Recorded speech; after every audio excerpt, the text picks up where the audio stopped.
Hi everyone, we are so excited that you are here with us for this first ever virtual Adventist Global Camp meeting.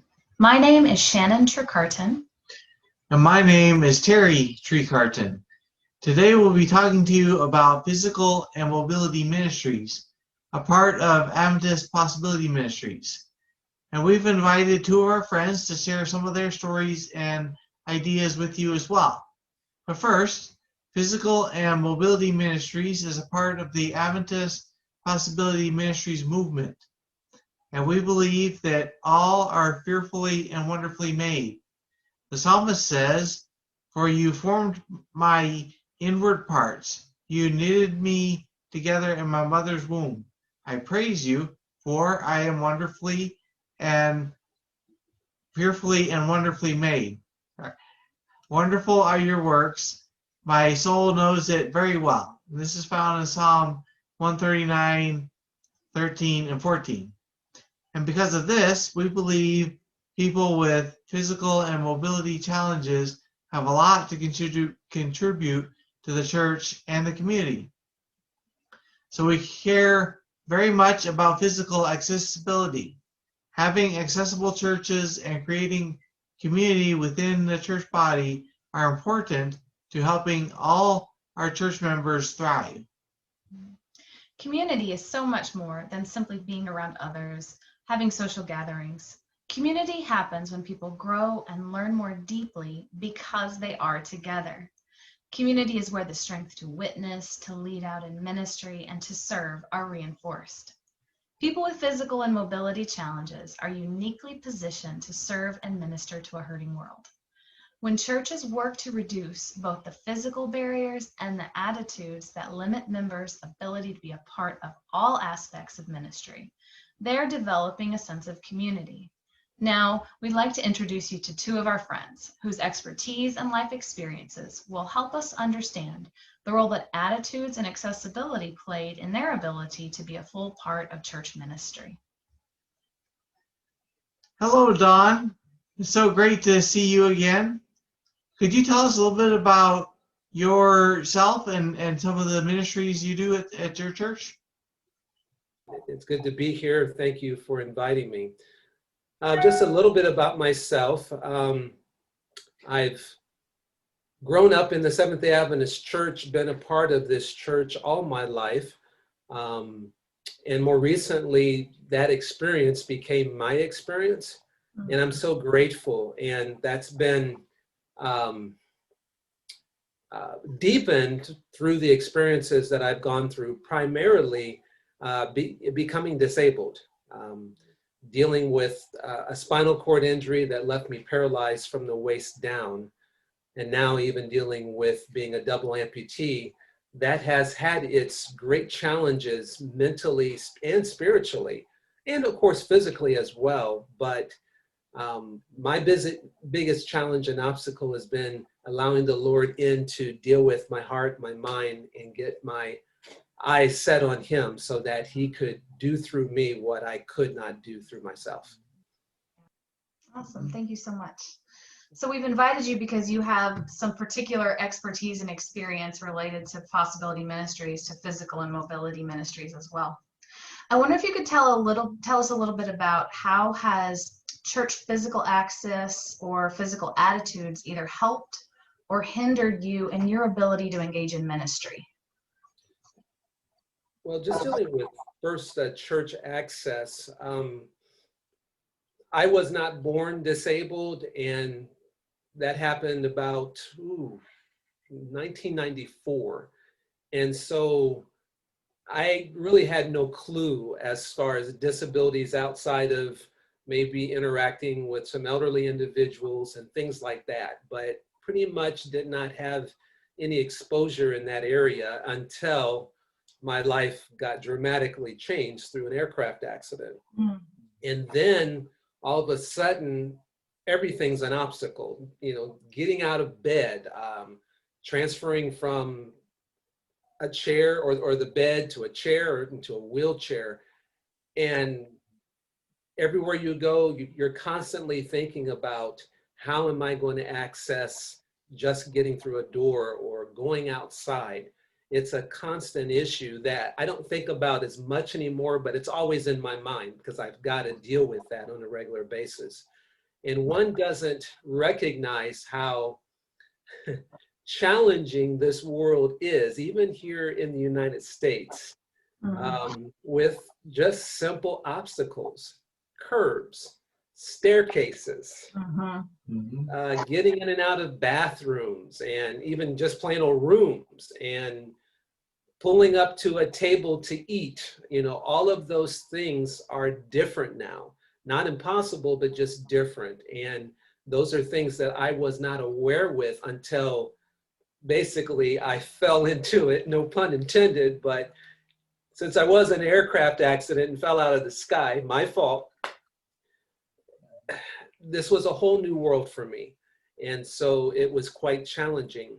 But I found first and foremost that in order for me to deal positively with my new environment, I had to seek the Lord.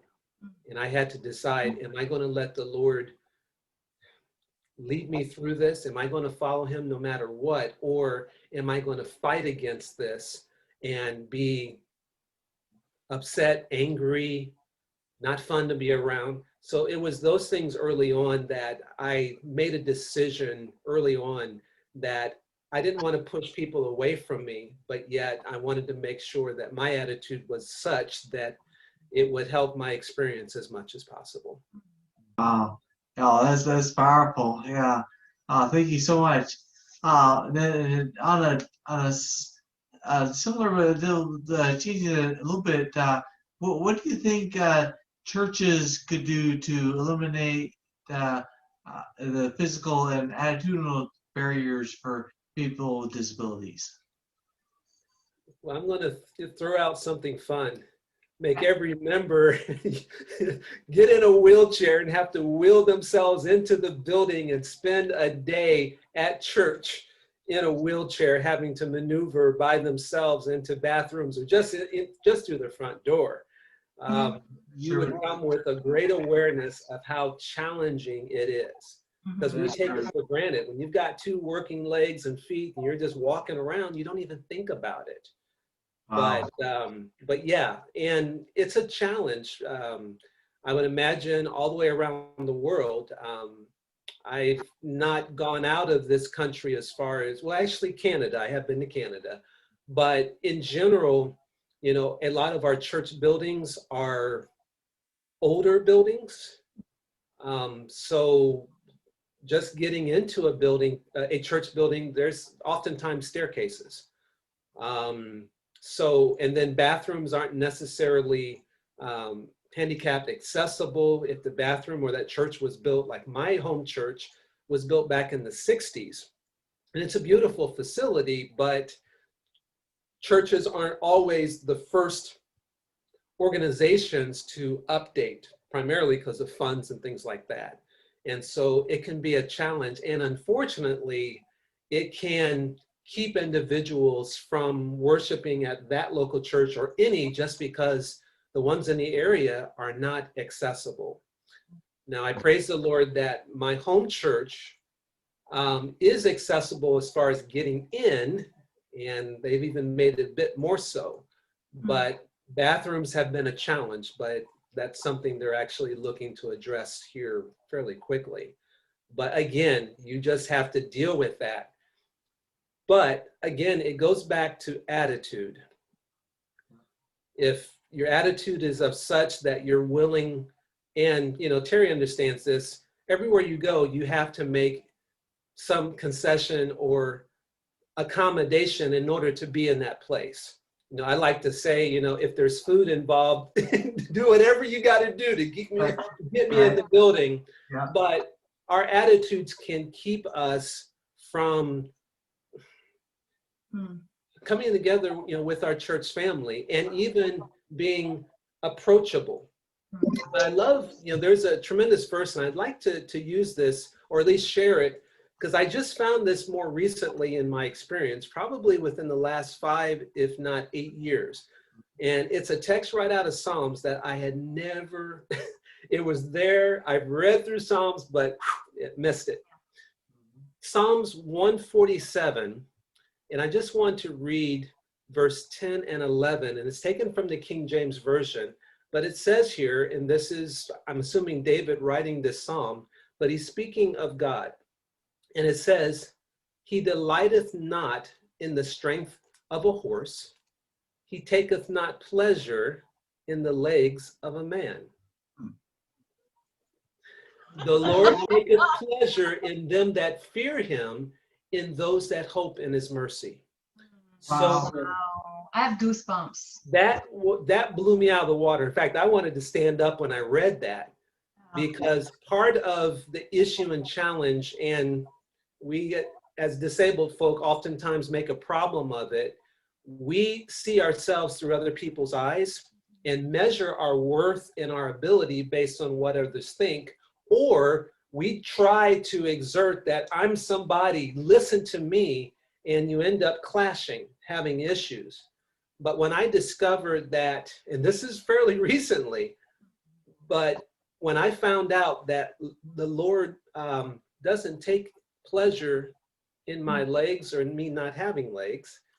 Yeah. Wow. Yeah, that really changed the dynamic for me and my understanding of who God is, because my worth and the worth of every individual listening, whether you're disabled or not, that doesn't count with God. The question is, do you fear him? Wow. And do you hope in his name? And that makes all the difference in the world. And so that's why the spiritual mental aspect is the biggest factor that I have found in dealing with disabilities. Yeah, there are physical ones out there, and there are people who get on your last nerve, but if this is right, then all of the rest of it is a doable, you can work through it, work around it, and move on with your life doing what the Lord has called you to do. Yeah. Well, Don, thank you so much for sharing those words of wisdom with us. It sounds like God really gave you a nice little gift there and leading you to that verse. So He did. It blew me away, and I'm still blown away by it. So I try to read that every morning. It's powerful. It's not about who we are or what. It's about who God is, and will we acknowledge him and allow him to work through us and use us however he sees fit. And let me tell you, the Lord is doing things in me that I never, in fact, had I had legs and before all of this, I was like, oh no, no. I'm so grateful that he does not let us know the future, but that he is in charge of it and he'll take care of us. Yeah. Wonderful. Yeah. Praise God. Thank you so much for that testimony. It was such a joy talking to you, and hope to see you again soon. Thank you. Now, we also asked our friend Fernanda Lima some of the same questions that we had asked Don, and she sent us her responses that you'll see in this next video. Hello, Terry and Shannon. Thank you for those questions. Well, I wasn't born with any disability. My life went smoothly until I turned 18 years old. When I turned 18, I was about to fulfill a dream. I would have gone abroad to study some English, but 4 months prior to that trip, I was involved in a tragic accident here in Brazil with church people. We went to a youth meeting in the country, and as we came back home, our bus unfortunately lost the brakes, rolled over. 14 young people died. I was severely injured, but I made it. I made it in a different way. I became paraplegic, and I moved in a wheelchair since then. It's been 23 years since that accident. Instead of going abroad, I went to a rehabilitation center to learn how to deal with my new situation. And there I was invited to swim with other people with disability. And it was the last thing that I wanted to do, but I took the chance and eventually became an athlete and a champion. I had a chance to attend many national and international competitions, and most of competitions are held on the weekends, and the Sabbath is one of the main days. So for 5 years, I had the chance to witness to my peers, coaches, and everyone involved that I wouldn't raise on the Sabbath because I believe it's holy and I dedicate this day to spiritual activities. In the beginning, nobody understood why I was refusing to be seen as a champion, and because we know that people with disability in most places in the world are seen with less capable or unproductive and so on. We have lots of negative labels. But when someone with a disability has a medal, is a champion, so people look differently to us. So for them, it was bizarre that I was denying being seen this way because of a strange belief, religious belief. But as time went by, they started to respect my position. It was a great time of my life, but God made more. He gave me the opportunity to go to the university to know how to drive a car. He helped me to become as independent as possible. I started working with diversity and inclusion and with inclusion of people with disability because I wanted more people to be like me, to have the chance to have a conventional and normal life. And to work is a very fundamental part of this all. Today, I'm a diversity and inclusion specialist, and I work not only with people with disability, but with other minorities too. And in all those years, God gave me the chance to share my story and the lessons learned with many people, really many people. So one day, a friend of mine went home when I was 21 years old, 3 years after my accident, and asked me, Fernanda, what have you been learning with your experience? And I was amazed because at that point, I had never thought about it. And he told me, would I like to think and to talk with some students in a school late this week? And impulsively I said, oh, yes. And when he left, I thought to myself, what I'm going to do, what I'm going to say. But God helped me. I went there and I told God that I would always say yes to any invitation to share my story and what he was doing in my life. But I only said that because I thought that no invitations would come. But I was so wrong because it's been 20 years that I've been talking and I never stopped. God gave me the opportunity to share my story and to learn the lessons that I believe are applicable to anyone with or without disability in 14 states here in Brazil, also in Canada. God gave me the opportunity to write a book and to turn this book into a social project here in Brazil. So God has been doing so many great things in my life because in the beginning I thought that I would only be happy if I could walk again. But God showed me that a miracle does always happen. God didn't change my circumstances, but God changed me, and He helped me to see life in a different perspective. And I started seeing many possibilities, and I started enjoying all the opportunities that life offers through Him. And with respect to church, we have a great opportunity because although we have a very solid legislation about accessibility, churches here are not compliant. The church should be the most accessible place in the world, but apparently the malls are. And everywhere is like this. So I believe that being compliant with the legislation should be the church priority because we are hindering people from coming and listening about Jesus. Because I go to church, either is accessible or not, but many people don't come if they know that they cannot use the bathroom if they need, for example. So church people are usually very friendly, but we have a great opportunity with APM, Adventist Possibility Ministers, to bring awareness not only to our leadership, but also to our membership on how to deal naturally with people with disability. We just lack a little bit of information. Once we have information and accessibility, people will come, and then together we will be able to grow as a church family. Thank you so much for sharing that, Fernanda.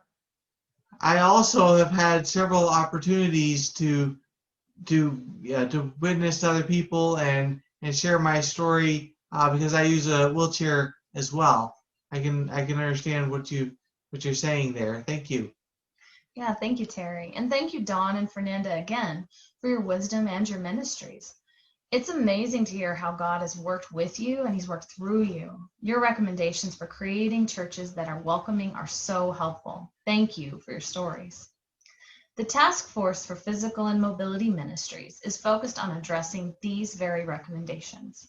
Our goals in the next few years are to make accessibility audits available to churches via the Adventist Possibility Ministries website.